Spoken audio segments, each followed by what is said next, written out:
Geeta, go ahead. On Iran, seems like the U.S. and Iran are making an attempt at de-escalating tension.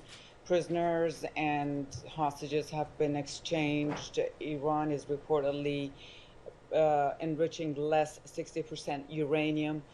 Now, if a possible further step, could it could it be that if the an Iranian official who comes to New York for UNGA, given the travel limitations, if he requests to come to Washington, D.C., for example, the foreign minister, For example, just picking somebody out of thin air. Yeah.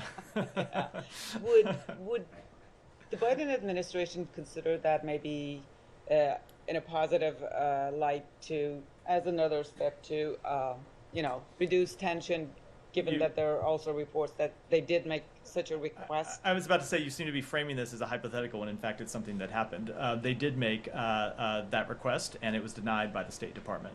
Um, we do have an obligation to allow Iranian officials and other officials of foreign governments to travel to New York for UN business. But we do not have an obligation to allow them to travel to Washington, D.C. And given Iran's continued wrongful detention of not continued anymore, but given Iran's wrongful detention of U.S. citizens, given Iran's state sponsorship of terrorism, we did not believe it was either appropriate or necessary in this instance to grant that request. As you mentioned, hostages and prisoners. There's also a report that a U.S. national died in Iranian prison in the past few days. What can you tell us about this person? Is he a U.S. citizen, a green card holder, or what? We have seen those reports. He is not a U.S. citizen to our knowledge. We have no records to indicate as well that he was a lawful permanent resident. I will say, however, we are still alarmed by the reports that he was denied medical care by Iranian authorities while they were in custody, while he was in their custody, and we of course express condolences to his family.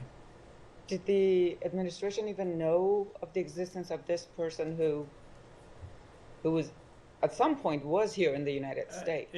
Again, And he's not a U.S. citizen to our knowledge. We have no records that he was a green card holder, a lawful permanent resident. As you might imagine, we are not tracking the status of every person in Iranian custody. We're aware of American citizens to whom we provide consular, or to whom we request and provide consular access around the world, and of course the wrongful detainees whose release we secured last week. But no, we are not tracking every individual who might have lived in the United States at some point who's been detained in Iranian prisons.